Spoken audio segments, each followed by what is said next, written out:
नमस्कार दोस्तों, स्वागत है आपके अपने YouTube चैनल तिरवा क्लास में। दोस्तों आज के इस वीडियो में डिस्कस करने वाले हैं मेंटल एप्टीट्यूड, मानसिक अभिरुचि के बारे में डिस्कस करेंगे और ये हमारा प्रैक्टिस सेट का रहेगा। इसमें हम प्रैक्टिस सेट डिस्कस करेंगे। जिस प्रकार से क्वेश्चन पूछे गए हैं, जो प्रीवियस ईयर में क्वेश्चन पूछे गए हैं, चाहे वो आप यूपीएसआई का ले लीजिए एग्जाम, चाहे यूपी कांस्टेबल का ले लीजिए, किसी के भी एग्जाम में जो भी क्वेश्चन पूछे गए सभी में हम डिस्कस करने वाले हैं। इस प्रैक्टिस सेट में हम कंप्लीट 500 प्लस क्वेश्चन की सीरीज रखेंगे। 500 प्लस क्वेश्चन डिस्कस करेंगे और डेली बेसिस पे रहेगा। इसमें हम डिस्कस करते रहेंगे क्वेश्चन। चलिए पहला क्वेश्चन देखते हैं। निम्नलिखित में से जनहित का कौन सा अर्थ सही है?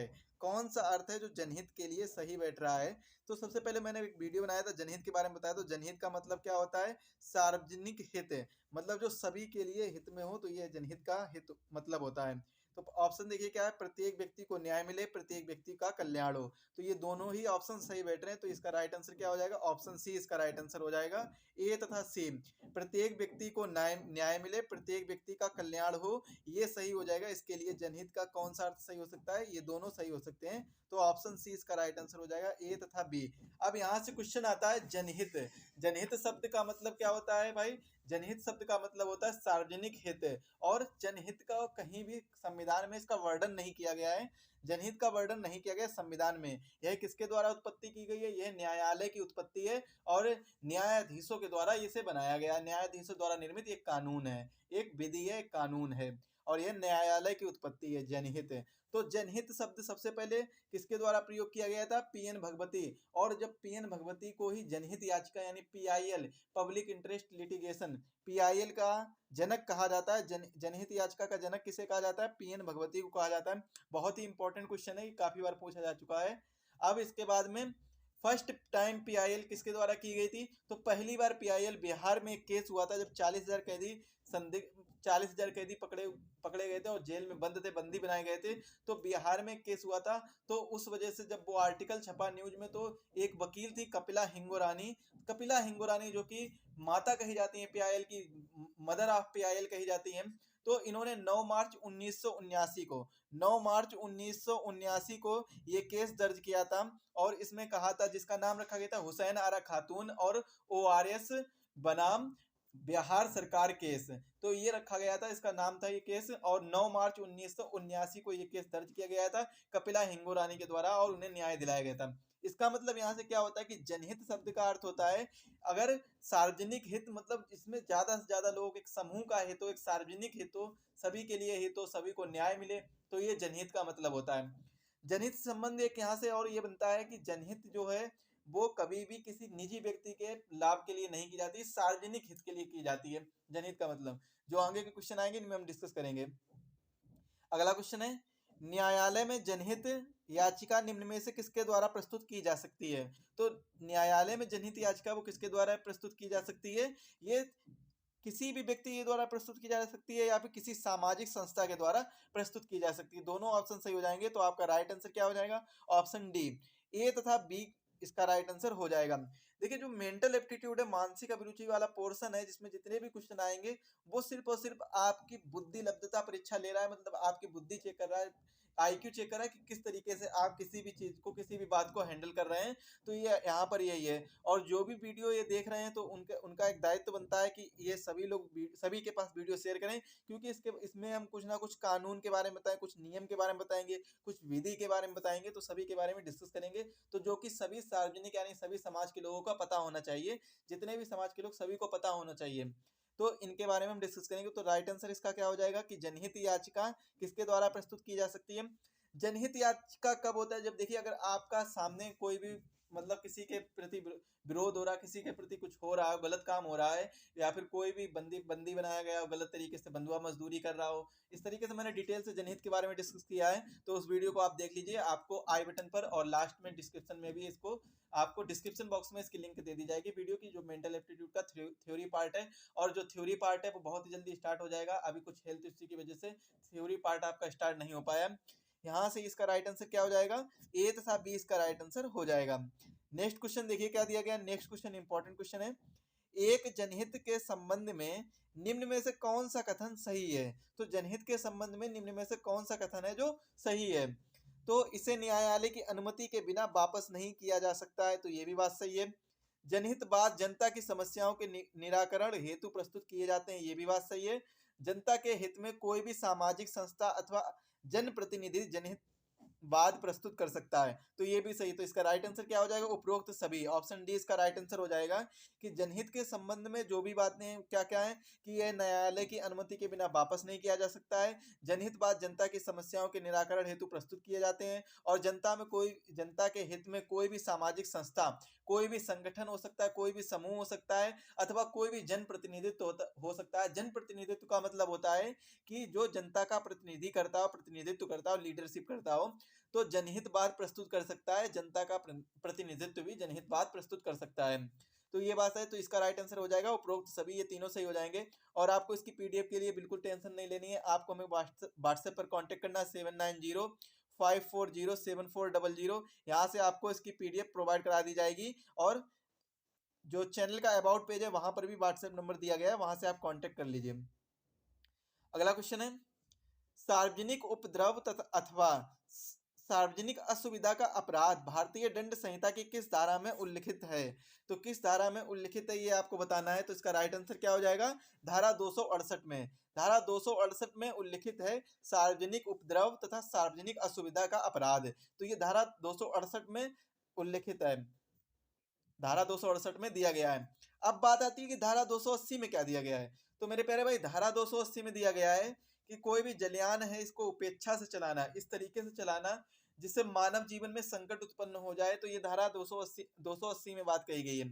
धारा 284 में क्या बात कही गई है, धारा 284 में बात कही गई है किसी विषैले पदार्थ से कोई कार्य ऐसे उपेक्षा में किया जाए जिससे मानव जीवन में संकट उत्पन्न हो। तो ये धारा 284 में ये बात कही गई है, धारा 284 में। और 283 में क्या कहा गया, 83 में कहा गया किसी कार्य को करके या अपने अधीन किसी संपत्ति के कब्जे या प्रभार के तहत किसी आदेश का लोप करना, ये धारा 283 में ये बात कही गई है। और इसके तहत क्या होगा, लोक मार्ग और लोक परिवहन और नौ परिवहन के लोकपथ में किसी भी प्रकार की बाधा उत्पन्न की जाए, या फिर किसी प्रकार का संकट उत्पन्न किया जाए, या किसी प्रकार की क्षति पहुंचाई जाए, ऐसे कार्य किए जाए तो इसमें कुछ सजाओं के बारे में बताया गया। तो इनमें ये चीज कही गई धारा 280, 284 और 283 में। नेक्स्ट क्वेश्चन है, सर्वोच्च न्यायालय में जनहित याचिका भारतीय संविधान के किस अनुच्छेद के तहत प्रस्तुत की जा सकती है? सर्वोच्च न्यायालय में किस अनुच्छेद के तहत प्रस्तुत की जा सकती है? अनुच्छेद 32 के तहत। अनुच्छेद 32 किस में दिया गया है, फंडामेंटल राइट्स यानी मौलिक अधिकार में दिया गया है। और मौलिक अधिकार में अनुच्छेद 32 के तहत कहा गया है कि किसी भी तरीके से अगर कोई भी असुविधा में है या किसी में कोई बाधा उत्पन्न हो रही है, विरोध हो रहा है, तो उसमें क्या हो सकता है कि सर्वोच्च न्यायालय में जनहित याचिका दायर कर सकता है, कोई भी संगठन या कोई भी इंडिविजुअल पर्सन कर सकता है।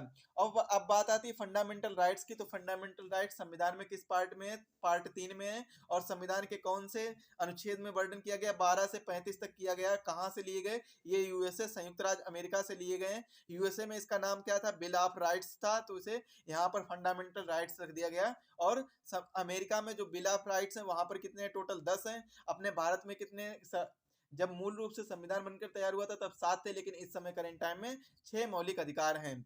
इसके बाद में अनुच्छेद 46 देखिए, 46 में क्या बात कही गई, अनुच्छेद 46 में बात कही गई जो भी अनुसूचित जाति और जनजाति हैं, इनके समाज के कमजोर वर्ग के जो भी शैक्षणिक अथवा आर्थिक हितों से जो भी कमजोर लोग हैं, तो इनको सामाजिक अन्याय और शोषण से इनको सुरक्षा प्रदान करना, मतलब इनको प्रोटेक्शन देना है कि इन्हें कोई भी सोशल जो सामाजिक अन्याय ना हो इनके ऊपर। तो ये सब बातें की। अब अनुच्छेद 46 किसके अंतर्गत आता है, अनुच्छेद 46 आता है डीपीएसपी के अंतर्गत, directive principle of state policy, राज्य के नीति निर्देशक तत्व के अंतर्गत आता है, जो कि संविधान के भाग 4 में इनका वर्णन किया गया। अनुच्छेद 36 से 51 तक इनका वर्णन किया गया directive principle of state policy, राज्य के नीति निर्देशक तत्व का। अब नीति निर्देशक तत्व जो 36 से 51 तक हैं। अब डीपीएसपी में और क्या बात कही गई, डीपीएसपी कहां से लिया गया है, डीपीएसपी लिया है आयरलैंड के कॉन्स्टिट्यूशन से लिया गया। भारत ने कहां से लिया है, आयरलैंड के कॉन्स्टिट्यूशन से डीपीएसपी को लिया है। और आयरलैंड ने भी कहां से लिया था, आयरलैंड ने स्पेन से लिया था। स्पेन के कॉन्स्टिट्यूशन से, संविधान से आयरलैंड ने लिया, और आयरलैंड के संविधान से भारत के संविधान में लिया गया डीपीएसपी को, राज्य के नीति निर्देशक तत्व। अब इनमें क्या वर्णन किया गया, इनमें वर्णन किया गया है कि किसी भी राज्य को, किसी भी पर्टिकुलर स्टेट को या फिर हमारे गवर्नमेंट को किस तरीके से वर्क करना चाहिए, आम नागरिकों के लिए कैसे कानून बनाने चाहिए, क्या क्या सुविधाएं लानी चाहिए, वो सभी इसमें पॉलिसी दी गई है, बताई गई बातें बताई गई हैं। अनुच्छेद 19 जो कि फंडामेंटल राइट्स का ही पार्ट है। अनुच्छेद 19 में किसके बारे में बात की गई? देखिए अनुच्छेद 19 में कुछ स्वतंत्रता के बारे में बात की गई, और स्वतंत्रता वो किस प्रकार की होनी चाहिए? 6 प्रकार के फ्रीडम होने चाहिए। जैसे कि अनुच्छेद 19 में जो फ्रीडम के बारे में कही गई वो 6 प्रकार के फ्रीडम के बारे में कही गई। एक तो स्पीच यानी भाषण का फ्रीडम होना चाहिए, दूसरा सभा यानी कॉन्स्टिट्यूएंट्स का होना चाहिए, असेंबली का होना चाहिए, इसके बाद में संगठन कोई भी समूह का वो स्वतंत्रता होनी चाहिए, और आंदोलन रिवॉर्ड्स करने की जो भी आपके आंदोलन है, आंदोलन करने की स्वतंत्रता होनी चाहिए। लेकिन आंदोलन किस तरीके से हो? आंदोलन इस तरीके से हो कि कोई भी पब्लिक प्रॉपर्टी को नुकसान ना पहुंचे। आजकल जो भी होता है देखा होगा आपने कि आंदोलन चलते हैं तो इस वजह से जो पब्लिक प्रॉपर्टी को भी नुकसान होता है। हालांकि आपका अधिकार है कि आंदोलन करें, लेकिन ऐसा भी नहीं, ये अधिकार नहीं है। अगर आपके पास एक अधिकार दिया गया, एक आंदोलन का अधिकार है, और इसके साथ ही साथ में आपकी एक फंडामेंटल ड्यूटी भी है, आपका कर्तव्य भी है कि आपको पब्लिक प्रॉपर्टी को नुकसान नहीं करना है। तो आंदोलन का भी अधिकार है, निवास स्थान आप जहां पर रह रहे हैं उसकी सुरक्षा, सफाई और वहां पे किस तरीके से रहना, वो सबका अधिकार है आपके पास। आपको कोई भी आप काम कर सकते हैं, आप अपने पैसे में कुछ भी बन सकते हैं, उसका भी अधिकार है, और सभी में समानता दी जाएगी। तो इस तरीके से ये आपके अधिकार हैं कुछ। अब यहाँ पर जो एक अधिकार आता है आंदोलन का, तो ये मत सोचिएगा भाई कि आंदोलन का अधिकार है तो आप जब कभी चाहें तब आंदोलन में उतर आए और आंदोलन करना स्टार्ट कर दें। इसके बाद में अनुच्छेद 39। अनुच्छेद 39 में किसके बारे में बात कही? किसी भी नागरिक को, देश का चाहे कोई भी नागरिक हो, किसी भी कैटेगरी का हो, किसी भी रिलीजन का हो, किसी भी कोई भी नागरिक हो देश का, उसको कानूनी सहायता से इनकार नहीं किया जा सकता है। किसी भी बेस पर कानूनी सहायता से इनकार नहीं किया जा सकता है, चाहे वो आर्थिक रूप से कमजोर हो या फिर वो लाचार हो, किस तरीके से भी, किसी भी तरीके से हो, उसे मना नहीं किया जाएगा कि उसे कानूनी सहायता नहीं दी जाएगी, ऐसा नहीं कहा जाएगा। तो अनुच्छेद 39 में यही बात कहेगी, देश का चाहे कोई भी नागरिक हो, चाहे आर्थिक रूप से लाचार हो, कैसा भी व्यक्ति हो, कैसा भी नागरिक हो, किसी भी कम्युनिटी का हो, किसी भी रिलीजन का हो, किसी भी कास्ट का हो, किसी भी मतलब कोई भी पर्सन हो, कैसा भी हो, तो उसे कानूनी सहायता देने के लिए मना नहीं किया जाएगा, उसे कानूनी सहायता दी जाएगी। अगर उसके ऊपर कोई भी शोषण हुआ है तो उसकी सुनवाई की जाएगी, उसके प्रति जनहित डाला जाएगा। तो ये 39 में बात कही गई है। अब यहाँ पर क्वेश्चन पूछा गया था, सर्वोच्च न्यायालय में जनहित याचिका किस संविधान के, भारतीय संविधान के किस अनुच्छेद के तहत प्रस्तुत की जाती है? तो अनुच्छेद 32 के तहत। अनुच्छेद 32 में ही बात की गई 5 रिटों के बारे में। तो 5 रिटें वो कौन कौन सी, हमें कमेंट में बताएंगे कि 5 रिट किस किस के बारे में, 5 रिटों के बारे में बताया गया। जो भी संविधान के अनुच्छेद 32 में 5 रिट के बारे में बताया गया तो उसको बताइए। साथ ही में एक क्वेश्चन आपको कमेंट में और बताना है कि सर्वोच्च न्यायालय में जनहित याचिका भारतीय संविधान के अनुच्छेद 32 के तहत। तो इसके बाद में उच्च न्यायालय में, उच्च न्यायालय में, हाई कोर्ट में किस अनुच्छेद के तहत आप याचिका दर्ज कर सकते हैं, जनहित याचिका दर्ज कर सकते हैं, ये कमेंट में बताइएगा। नेक्स्ट क्वेश्चन है, जनहित वादों द्वारा निम्नलिखित में से कौन से प्रशासनिक कार्य नियंत्रित नहीं किए जा सकते हैं? तो कौन से प्रशासनिक कार्य हैं जो नियंत्रित नहीं किए जा सकते हैं? किसके द्वारा? जनहित वाद के द्वारा। अब देखिए जनहित वाद, यहाँ से क्वेश्चन बहुत ही इंपॉर्टेंट बनता है कि जनहित वाद संविधान में कहाँ पर जनहित वाद के बारे में बताया गया। तो एक आपको याद रखना होगा, संविधान में जनहित के बारे में कहीं पर भी उल्लेख नहीं किया गया है। जैसा कि मैंने पहले बताया, यह न्यायालय द्वारा निर्मित विधि है, यह न्यायालय द्वारा, न्यायालय की उत्पत्ति है और न्यायाधीशों द्वारा निर्मित विधि है। यह जनहितवाद जो है वो कहीं भी संविधान में इसका वर्णन नहीं किया गया है। लेकिन अनुच्छेद 32 में जो बात कही गई वो जनहित याचिका में कही गई कि जनहित याचिका दर्ज कर सकते हैं, पिटीशन दर्ज कर सकते हैं, ये बात कही गई, पीआईएल दर्ज कर सकते हैं। तो यहाँ पर क्या बात आती है कि जनहितवाद, और सबसे पहले क्वेश्चन ये भी आ जाता है कि सबसे पहले जनहितवाद कहाँ पर प्रयोग किया गया था, किस देश में प्रयोग किया गया था? तो उसका राइट आंसर क्या हो जाता है? अमेरिका। अमेरिका में सबसे पहले जनहितवाद का प्रयोग किया गया था। अब यहाँ पर क्वेश्चन पूछा गया है, निम्नलिखित में से कौन से प्रशासनिक कार्य नियंत्रित नहीं किए जा सकते हैं? कौन से प्रशासनिक कार्य नियंत्रित नहीं किए जा सकते हैं? राइट आंसर मेरे प्यारे भाई क्या हो जाएगा? सरकार द्वारा पेट्रोल व डीजल की मूल्य वृद्धि करना है, ये प्रशासनिक कार्य है। आप सरकार अगर इस पे कोई भी वृद्धि कर रही है, भले ही अगर 100 रुपए का पेट्रोल है तो 100 की जगह वो 200 में कर दे अचानक, तो इसमें आप जनहित याचिका नहीं दर्ज कर सकते हैं। कोई अधिकार नहीं होगा कि आप जनहित याचिका दर्ज करें। तो ये जो है सरकार द्वारा पेट्रोल व डीजल की मूल्य में वृद्धि करना है, तो ये प्रशासनिक कार्य, ये नियंत्रित नहीं किया जा सकता जनहितवाद के द्वारा। इसमें कोई भी फर्क नहीं पड़ेगा अगर सरकार इसको महंगा भी कर दे, इसमें आप पिटीशन दर्ज नहीं कर सकते। हाँ, ये बात अलग है कि सरकार किसी भी ना किसी को चाहे कि किसी भी पर्सन को उठा के जेल में डाल दे, या बंदी बना ले, या बंधुआ मजदूर बना ले, तो उसके प्रति आप जनहित याचिका दर्ज कर सकते हैं। लेकिन ये जो कार्य है ये नहीं कर सकते हैं। अगला क्वेश्चन है, भारतीय संविधान के किस अनुच्छेद के अंतर्गत प्रावधान किया गया है कि 14 वर्ष से कम आयु के बच्चों को किसी कारखाने अथवा खान अथवा जोखिम भरे काम पर नियुक्त नहीं किया जाएगा। देखिए बहुत ही इंपॉर्टेंट क्वेश्चन है। एक क्वेश्चन आया था, आपको पता होगा, अनुच्छेद 21 ए, देखिए इसमें बात की गई अनुच्छेद 21 ए में, इसके बारे में हम चर्चा करेंगे। सबसे पहले देखते हैं इसके इसमें क्या बात की गई। तो इसका राइट आंसर क्या हो जाएगा मेरे प्यारे भाई? इसका राइट आंसर हो जाएगा अनुच्छेद 24। अनुच्छेद 24 इसका राइट आंसर हो जाएगा। अनुच्छेद 24 में ये बात कही गई है कि 14 वर्ष से कम आयु के बच्चों को किसी कारखाने अथवा खान अथवा जोखिम भरे काम के लिए नियुक्त नहीं किया जा सकता। अनुच्छेद 24 में ये बात कही गई है। अब ये अनुच्छेद 24 में कहाँ पर है? अनुच्छेद 24 जो है वो कहाँ पर है? फंडामेंटल राइट्स में है, मौलिक अधिकारों में है, जो कि सभी मनुष्य के अधिकार है, मौलिक अधिकार है। ये अनुच्छेद 24 कहाँ पर है? फंडामेंटल राइट्स में है। इसके बाद में अनुच्छेद 39 में क्या बात कही गई? अनुच्छेद 39 में जैसा कि पहले बताया था कि कानूनी सहायता से इनकार नहीं किया जा सकता, चाहे वो देश का कोई भी नागरिक हो। देश का कोई भी नागरिक हो, से कानूनी सहायता से इनकार नहीं किया जा सकता, चाहे वो आर्थिक रूप से कमजोर या लाचार हो, कैसा भी व्यक्ति हो। इसके बाद में अनुच्छेद 23 के बारे में चर्चा करते हैं। तो अनुच्छेद 23 में क्या कहा गया है? तो अनुच्छेद 23 में बात कही गई मानव तस्करी, ह्यूमन ट्रैफिकिंग को लेकर बात कही गई है। तो ह्यूमन ट्रैफिकिंग के प्रति प्रतिबंध लगाने के लिए अनुच्छेद 23 निर्धारित किया गया है। अब मेन आता है कि अनुच्छेद 21। अनुच्छेद 21 ए में क्या बात कही गई है? देखिए अनुच्छेद 21 ए में कुछ अधिकारों के बारे में वर्णन किया गया है।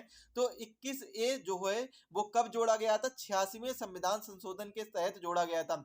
86वां संविधान संशोधन कब हुआ था मेरे प्यारे भाई? 2002 में 86वां संविधान संशोधन हुआ था। 86 कॉन्स्टिट्यूशनल अमेंडमेंट एक्ट 2002 में हुआ था। और इसमें किस बारे में बात कही गई थी? इसमें शिक्षा के अधिकार के बारे में बात कही गई थी, राइट टू एजुकेशन के बारे में बात कही गई थी। तो ये भी क्वेश्चन पूछ लिया जाता है कि अनुच्छेद 21 ए या फिर राइट टू एजुकेशन, शिक्षा का अधिकार, कब जोड़ा गया था भारतीय संविधान में? अगला क्वेश्चन है, किसी वीआईपी के आगमन पर जनसाधारण की सुविधा व परेशानी को दृष्टि में रखते हुए ट्रैफिक व्यवस्था किस प्रकार की होनी चाहिए? ये जो क्वेश्चन है ये आपको आपको अपने समझ के अनुसार देना चाहिए कि आपकी समझ इसमें क्या कहती है, आपका माइंड क्या कह रहा है इसमें। क्योंकि जो मेंटल एप्टीट्यूड का पोर्शन आपके एग्जाम में रखा जाएगा, चाहे आप यूपीएसआई की तैयारी कर रहे हो या यूपी पुलिस कांस्टेबल की। और जैसा कि आप सभी को पता है कि यूपी पुलिस कांस्टेबल की वैकेंसी आने वाली है, बहुत ही जल्द आ जाएगी। 2023 में वैकेंसी के आने के इसके पूरे चांसेस हैं। स्टार्टिंग में ही मार्च से पहले इसका नोटिफिकेशन जारी कर दिया जाएगा, तो अभी से आप तैयारी में जुट जाइए। तो ट्रैफिक व्यवस्था, जितने भी मेंटल एप्टीट्यूड का पोर्शन है, तो मेंटल एप्टीट्यूड यानी मतलब मानसिक अभिरुचि, आपका आपकी राय क्या है इसके प्रति, जो भी आपसे क्वेश्चन पूछा जा रहा है, बस इसमें यही जानना होता है।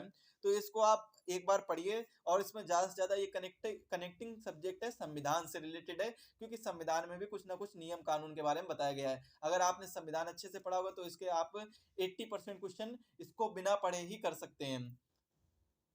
इसका देखिए राइट आंसर क्या हो जाएगा? अगर मान लीजिए कोई भी वीआईपी पर्सन है, उसका आगमन हो रहा है, तो जन साधारण के जो भी आम लोग हैं, उनकी सुविधा व परेशानी को दृष्टि में रखते हुए ट्रैफिक व्यवस्था कैसी होनी चाहिए? तो उनके लिए ट्रैफिक व्यवस्था कैसी होनी चाहिए?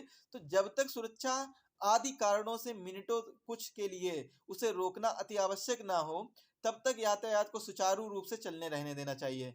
ऐसा मतलब करना चाहिए, अगर मान लीजिए कोई भी बात है, अगर कोई भी वीआईपी पर्सन आ रहा है, तो जब तक कि वो नहीं आ जा रहा है कुछ मिनटों के लिए, कि अब आने वाला ही है कुछ मिनटों बाद, 2 या 3 मिनट बाद या 5 मिनट बाद अब बिल्कुल यहाँ से आने वाले हैं वो वीआईपी पर्सन जो भी आ रहे हैं, तो उससे पहले 5 मिनट से पहले मतलब पूरा अच्छी तरीके से सारी सुचारू रूप से चलनी चाहिए, सारी व्यवस्थाएं पहले जैसी चलनी चाहिए जैसे पहले चल रही हैं। और जैसे ही वो आने वाला हो, कोई भी वीआईपी पर्सन हो जो भी आ रहा हो, तो उस टाइम के लिए थोड़ी देर के लिए बंद कर दिया जाए, तो कोई प्रॉब्लम नहीं हो सकती है। तो इतना बड़ा मैटर नहीं होगा। इसके बाद में ये ऑप्शन सही हो रहा है यहाँ पर। और देखिए आगे क्या ऑप्शन दिए गए हैं, वीआईपी के आगमन से 2 घंटे पूर्व, ये तो बिल्कुल गलत बात हो जाएगी। अगर 2 घंटे पूर्व से ही मार्ग बिल्कुल बंद कर दिया जाएगा, तो भीड़ कहाँ से कहाँ तक पहुंच जाएगी, इसकी आप सीमा भी नहीं कर सकते हैं, तुलना भी नहीं कर सकते हैं। वीआईपी आगमन पर विशेष यातायात प्रबंध करने की कोई आवश्यकता नहीं है। तो ये आवश्यकता होती है, क्योंकि वीआईपी आ रहा है, तो उसके लिए भाई विशेष यातायात प्रबंध तो करनी चाहिए। पता चले कोई उसको ठोक के चला जाए, तो ऐसे कुछ भी व्यवस्थाएं हो सकती हैं। तो उपरोक्त सभी, तो ये तो बिल्कुल गलत हो जाए, क्योंकि यहाँ पर बी ऑप्शन और सी ऑप्शन गलत हो जाता है। तो यहाँ पर राइट आंसर क्या बनेगा? आपका राइट आंसर बनेगा ऑप्शन ए।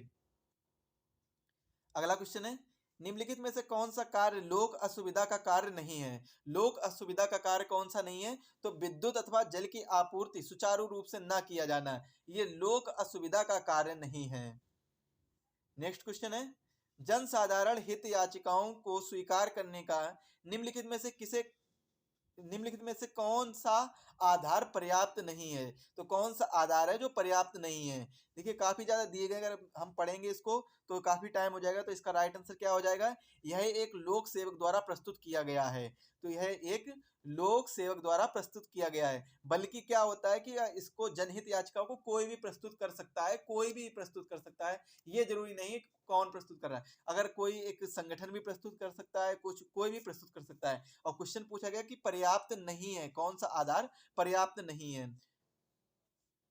चलिए अगला क्वेश्चन है, जनहित का सामान्य अर्थ क्या है? जैसा कि मैंने पहले ही बताया था, स्टार्टिंग में जो क्वेश्चन आया था, तो इसका राइट आंसर क्या हो जाएगा? सार्वजनिक हित। जनहित का सामान्य अर्थ है सार्वजनिक हित। निजी हित तो बिल्कुल हो ही नहीं सकता है, क्योंकि जनहित, जन मतलब जनता या लोग, जो भी लोग हैं सभी लोग, तो सार्वजनिक हित, किसी समूह के हित के लिए ही जनहित याचिका दर्ज की जाती है। जनहित का मूल्य उद्देश्य क्या माना गया है?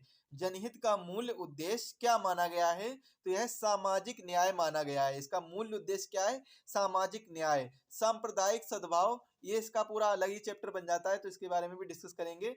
और अंतरराष्ट्रीय संबंध तो यहाँ से बिल्कुल नहीं बनना, क्योंकि जनहित का मतलब ये नहीं कि अंतरराष्ट्रीय संबंध अच्छे बने रहें। भले ही अंतरराष्ट्रीय बाहर के लोग, कोई भी टेररिज्म है बाहर के आके यहाँ पे कुछ भी करें, और हम अंतरराष्ट्रीय संबंध सुधारने के लिए और काफी समस्याओं का सामना करते रहे, तो ऐसा नहीं है। तो सामाजिक न्याय, सामाजिक न्याय होना चाहिए, सभी के प्रति समान न्याय होना चाहिए। जैसा कि संविधान के प्रियम्बल यानी प्रस्तावना में भी बात कही गई, जो जस्टिस होना चाहिए, जस्टिस शब्द का प्रयोग किया गया, न्याय शब्द का प्रयोग किया गया, वो भी किस प्रकार का जस्टिस होना चाहिए? सोशल जस्टिस होना चाहिए, इकोनॉमिक होना चाहिए और पॉलिटिकल होना चाहिए। हर तरीके का जस्टिस होना चाहिए, चाहे वो सामाजिक हो या आर्थिक हो या फिर राजनैतिक हो। तीनों प्रकार के जस्टिस होने चाहिए, तीनों प्रकार का न्याय होना चाहिए। हालांकि जनहित शब्द में किसका है? सामाजिक न्याय की बात की गई है। अगला क्वेश्चन है, जनहित किसे किसे निम्न में से संरक्षण प्रदान करती है? तो जनहित किसे निम्न में से संरक्षण प्रदान करती है? राइट आंसर क्या हो जाएगा? ऑप्शन सी, मानव अधिकार। जो भी मानव के अधिकार हैं, मानव अधिकार का वर्णन कहाँ किया गया? फंडामेंटल राइट्स, यानी मतलब कहाँ पर किए गए हैं? पार्ट 3 में किए गए, जो कि मैंने पहले ही बताया। तो पार्ट 3 में इनका वर्णन किया गया है। आपको कमेंट करके बताना है कि फंडामेंटल राइट्स संविधान के किस अनुच्छेद में इनका वर्णन किया गया है, कौन से अनुच्छेद में इनका वर्णन किया गया है। अगला क्वेश्चन है, मूल अधिकारों का उल्लेख भारतीय संविधान के किस भाग में किया गया है? तो बहुत ही सिंपल सा क्वेश्चन है, पहले ही बताया, इससे पहले डिस्कस किया है। तो भाग 3 में वर्णन किया गया। कहां पर किया गया मेरे प्यारे भाई? भाग 3 में वर्णन किया गया है मूल अधिकारों का। और भाग 2 में किसका वर्णन किया गया? नागरिकता का वर्णन किया गया। भाग 4 में किसका वर्णन किया गया है? भाग 4 में किया गया है मेरे प्यारे भाई, 4 में DPSP, directive principle of state policy. अगर 4 का पूछा जाए तो किसका किया गया है? मौलिक कर्तव्यों का, यानी फंडामेंटल ड्यूटीज का वर्णन किया गया है भाग 4 का में। इसके बाद में भाग 2 में किसका वर्णन किया गया? नागरिकता। और भाग 3 में क्या है? भाग 3 में वर्णन किया गया है फंडामेंटल राइट्स यानी मौलिक अधिकार का। अगला क्वेश्चन है, पश्चिमी देशों में जनहित को प्रेरित करने वाला मुख्य आयाम क्या है? तो पश्चिमी देशों में जनहित को प्रेरित करने वाला मुख्य आयाम है न्याय व्यवस्था। क्योंकि जनहित की वजह से न्याय व्यवस्था में काफी ज्यादा सुधार आने लगे हैं। अगर मान लीजिए, जैसे कि मैंने पहले ही बताया कि जनहित याचिका की मदद से जो सबसे पहला केस दर्ज किया गया था, वो कपिला हिंगोरानी के द्वारा किया गया था 9 मार्च 1979 को। अब उन्होंने केस दर्ज किया था, एक न्यूज में आर्टिकल छपा था कि 40,000 कैदी बंदी बनाए गए हैं, बिना किसी कार्यवाही के बंदी बनाए गए, बिना किसी सबूतों के बंदी बनाए गए, वारंट भी नहीं था और डायरेक्ट उन्हें बंदी बना लिया गया था। तो 40,000 एक बड़ी संख्या में कैदी होते हैं, तो 40,000 जब कैदी बंदी बनाएंगे तो उनके प्रति इन्होंने जनहित याचिका दर्ज की थी कपिला हिंगोरानी ने। और जिसमें जो केस का नाम रखा गया था, केस का नाम था हुसैन आरा खातून एंड ओआरएस वर्सेस, यानी बनाम बिहार सरकार, बिहार सरकार। तो इसके द्वारा ये केस किया गया था कपिला हिंगोरानी के द्वारा। तो इसमें क्या है कि न्याय व्यवस्था, देखिए उन 40,000 लोगों को न्याय मिला है। जब 40,000 लोगों को न्याय मिला है तो इससे क्या है, तो न्याय व्यवस्था ज्यादा अच्छी मानी जा रही है। और जैसा कि आपको पता है कि कृष्ण अय्यर जो कि पीएन भगवती के साथ थे, पीएन भगवती जो कि जनक कहे जाते हैं पीआईएल के, पब्लिक इंटरेस्ट लिटिगेशन के जनक कहे जाते हैं, जो कि सर्वोच्च न्यायालय के।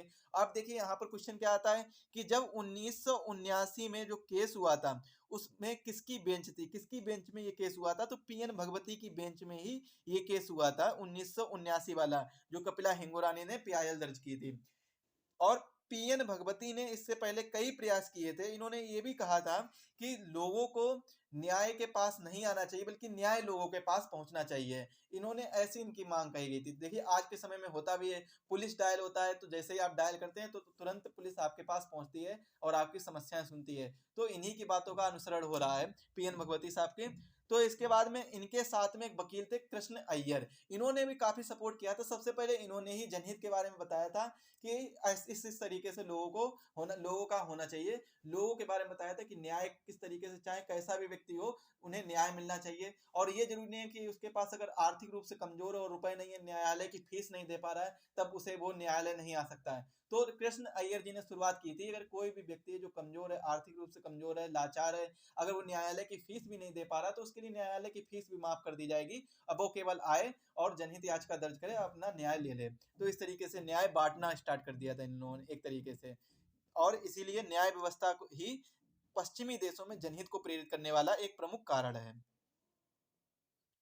अगला क्वेश्चन है, राष्ट्रीय हित के लिए किसे प्रभावी बनाने की आवश्यकता है? तो राष्ट्रीय हित के लिए, राष्ट्रीय हित किसे प्रभावी, अब यहाँ पर पुलिस व्यवस्था ऑप्शन दिया गया, मूल अधिकार दिया गया, मूल कर्तव्य दिया गया है, उपरोक्त सभी दिए गए हैं। तो यहाँ पर आप अपने माइंड से सोचिए कि क्या सही होना चाहिए, कि राष्ट्रीय हित जो हमारा राष्ट्र का हित है वो किस प्रकार से हो सकता है, किस तरीके से हम इसमें करें कि जिससे ज्यादा से ज्यादा लोग अच्छी तरीके से बने रहें। आप समझ रहे हैं ना कि किस तरीके से जो राष्ट्रीय हित बना रहे, तो क्या होना चाहिए, को किसे हमें प्रभावी बनाना चाहिए। मूल अधिकार, वो तो भाई संविधान में दिए गए हैं, पार्ट 3 में उनका वर्णन किया गया, वो सभी हमारे मूल अधिकार हैं। तो हमें मूल अधिकार होने, अगर हमारे मूल अधिकारों का हनन होता है तो हम अनुच्छेद 32 के तहत जा सकते हैं सुप्रीम कोर्ट में, और सुप्रीम कोर्ट में जब हम जाएंगे तो हमारी सुनवाई होगी, इस तरीके से हमें न्याय मिलेगा। तो राष्ट्रीय हित के लिए ये जरूरी नहीं कि मूल अधिकार इन्हें प्रभावी बनाया जाए, पहले से ही ये प्रभावी रूप से अच्छे हैं, अच्छी तरीके से वर्क कर रहे हैं, तो ये तो सही है। मूल कर्तव्य ये कोई वैसे, क्योंकि मूल कर्तव्य जोड़े गए थे बाद में, फंडामेंटल ड्यूटी जोड़ी गई थी बाद में, किस अनुच्छेद में जोड़ी, कौन से अनुच्छेद में जोड़ी गई थी, ये आपको बताना है। देखिए अनुच्छेद था 51 का, 51 का में जोड़े गए हैं ये सभी। और फंडामेंटल ड्यूटीज कितनी है, और जब स्टार्टिंग में जोड़ी गई थी तब कितनी जोड़ी गई थी, और लास्ट जो फंडामेंटल ड्यूटीज है वो कब ऐड की गई थी, ये हमें आप कमेंट में बताइए। और फंडामेंटल ड्यूटीज कब जोड़ी गई थी ये भी आप कमेंट में बताइए। आपके ऑप्शन रहेंगे 42, 44 और 46 और 86। आपको कमेंट में बताना है कि इनमें से कौन से संविधान संशोधन के तहत फंडामेंटल ड्यूटीज यानी मौलिक कर्तव्य जोड़े गए थे। इसका राइट आंसर मेरे प्यारे भाई क्या हो जाएगा, राइट आंसर हो जाएगा पुलिस व्यवस्था। अगर पुलिस व्यवस्था प्रभावी रूप से काम करेगी, पुलिस व्यवस्था अच्छी रहेगी, तो जितने भी राष्ट्र में है, राष्ट्र में लोग रहते हैं, उनके हित के लिए काम होंगे। क्योंकि राष्ट्रीय हित है वो किसके द्वारा अच्छा रहेगा, पुलिस व्यवस्था के द्वारा ही अच्छा रहेगा। अगर कोई को किसी भी प्रकार की दिक्कत आती है, कोई भी बाधा उत्पन्न होती है, तो वो सबसे पहले पुलिस के पास ही जाता है। क्योंकि देखिए डायरेक्ट कोई भी व्यक्ति, अगर मान लीजिए आपके आसपास कहीं क्षेत्र में लड़ाई हो रही हो, तो सबसे पहले ये तो है ना कि आप डायरेक्ट किसी प्रधानमंत्री नहीं कह सकते, एक तरीके से कहते सांसद के पास या विधायक के पास चले जाएं, ऐसा नहीं है। क्योंकि सबसे पहले लोग जाते हैं पुलिस के पास जाते हैं। तो पुलिस व्यवस्था प्रभावी रूप से कार्यरत होनी चाहिए। तो पुलिस व्यवस्था अगर अच्छी होगी तो राष्ट्रीय हित बना रहेगा। नेक्स्ट क्वेश्चन है, महिलाओं को घरेलू हिंसा से संरक्षण अधिनियम कब पारित किया गया है? इंपॉर्टेंट क्वेश्चन है, कब पारित किया गया है? तो 2005 में पारित किया गया है। 2005 में एक अधिनियम और पारित किया गया था, राइट टू इन्फॉर्मेशन यानी आरटीआई। बहुत ही अच्छा अधिनियम था कि राइट टू इन्फॉर्मेशन के तहत आप किसी भी चीज की सूचना प्राप्त कर सकते हैं। आप चाहे कोई भी आम आदमी है, कोई भी है, तो आप किसी के प्रति भी सूचना प्राप्त कर सकते, किसी इंडिविजुअल पर्सन के प्रति नहीं कि आप गए कि गैर जो इंटेलिजेंट ब्यूरो में कि हमें उस पर्सन की भी सूचना चाहिए, ऐसा नहीं कर सकते। किसी भी संस्था, सरकारी संस्था, या फिर आपके साथ कोई दुर्व्यवहार हुआ है, आपने कोई एग्जाम दिया, आपका एग्जाम में आपको लगता है कि मार्क्स मेरे अच्छे आने चाहिए लेकिन मार्क्स हमें अच्छे नहीं मिले, तो आरटीआई के तहत आप राइट टू इन्फॉर्मेशन के तहत उसकी सूचना ले सकते हैं। आपके पास अधिकार है ये इस चीज का कि आप उसकी सूचना प्राप्त कर सकते हैं। तो आरटीआई कब हुआ था? आरटीआई भी 2005 में पारित हुआ था। इसी के साथ में एक अधिनियम और पारित हुआ था महिलाओं का घरेलू हिंसा से। देखिए महिलाओं के साथ घरेलू हिंसा ज्यादा होती थी। अब क्या होता था कि पहले दहेज प्रथा भी चलती थी, अभी भी दहेज प्रथा चलती है, ऐसा नहीं, क्योंकि समाज में जो भी चीज एक बार स्टार्ट हो जाती है वो बहुत ही जल्दी, ऐसा नहीं कि बहुत जल्द बंद हो जाए, उसको टाइम लगता है धीरे धीरे। लेकिन फिलहाल में काफी हद तक सुधरने लगा है, तो दहेज प्रथा काफी हद तक सुधरने लगी। लेकिन दहेज प्रथा पहले भी चलती थी, तो दहेज के चलते हुए क्या होता था कि महिलाओं पर अत्याचार किया जाता था, कुछ ना कुछ उन्हें हैरेस किया जाता था। महिलाओं पर, तो उन्हें घरेलू हिंसा से संरक्षण के लिए यह अधिनियम पारित किया गया था वर्ष 2005 में। इंपॉर्टेंट क्वेश्चन है, उन्हें घरेलू हिंसा से बचाना है। अब ये अधिनियम पारित किया गया था कब? 2005 में, सॉरी 2005 में ये अधिनियम पारित किया गया था। लागू कब से हुआ था? लागू हुआ था 26 अक्टूबर 2006 से लागू हुआ था। इंपॉर्टेंट क्वेश्चन है, यहाँ से क्वेश्चन फंसता है।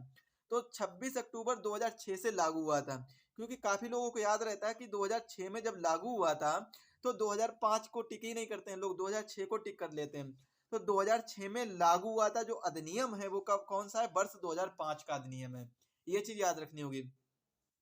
अब इसमें ये भी नहीं है कि घरेलू हिंसा बोलकर अगर कोई भी लेडीज है, कोई भी महिला है, वो जाए और पुलिस में ये बात कहे जाके कि मेरे साथ घरेलू हिंसा हो रही है, और बताए, पुलिस पूछे भाई कौन सी घरेलू हिंसा हो रही है, और घरेलू हिंसा बता दे कि मुझसे बहुत ज्यादा काम कराया जा रहा है। तो ये चीज उसमें शामिल नहीं की गई थी। इसके बारे में जो नियम दिए गए हैं इनको आप पढ़िए, आपको समझ में आ जाएगा। काफी नियम बताए गए हैं, तो ये अभी शायद आगे क्वेश्चन भी आ सकते हैं।